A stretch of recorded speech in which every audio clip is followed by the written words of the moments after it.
अस्सलाम वालेकुम शाह साहब, ये किसी ने सवाल पूछा है कि हज करने वाले पर अपने वतन में कुर्बानी वाजिब है।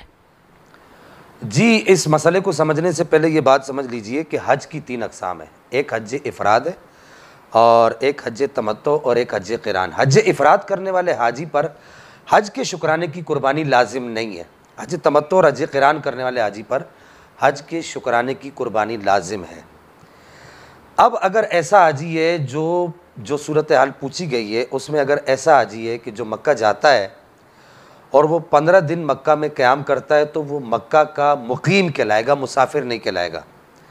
और इन 15 दिन में ये जो दिन आते हैं 10, 11, 12, ज़ाहिर हाजी है तो ये 3 दिन उसको वहाँ पर मिलेंगे, तो ये वहाँ पर मुकीम कहलाएगा। पहली सूरत ये है, यानी पहली शर्त ये है उस पर कुर्बानी के लाजिम होने की, जो अय्याम नहर में की जाती। दूसरी शर्त ये है कि उसका साहिब निसाब होना ज़रूरी है, कि अगर हाजी साहिब निसाब है तो फिर उस पर ये हज के शुक्राने की कुर्बानी के अलावा ये जो दूसरी कुर्बानी है जो अय्याम नहर में की जाती है सुन्नत इब्राहिमी के तौर पे, ये कुर्बानी भी करना उस पर वाजिब हो जाता है।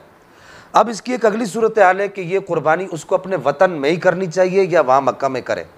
देखिए, बेहतर तो ये है कि ये कुर्बानी वहाँ मक्का में ही करे, लेकिन अगर ये सूरत ये महसूस करता है, ये देखता है कि मेरे वतन की सूरत हाल ऐसी है, मेरे इलाके की, मोहल्ले की, कि वहाँ गरीब लोग ज़्यादा हैं और उनको गोश्त की ज़रूरत है, तो वो कुर्बानी यहाँ भी कर सकता है। किसी को अपना वकील बना दे, वो इसकी तरफ से कुर्बानी कर दें।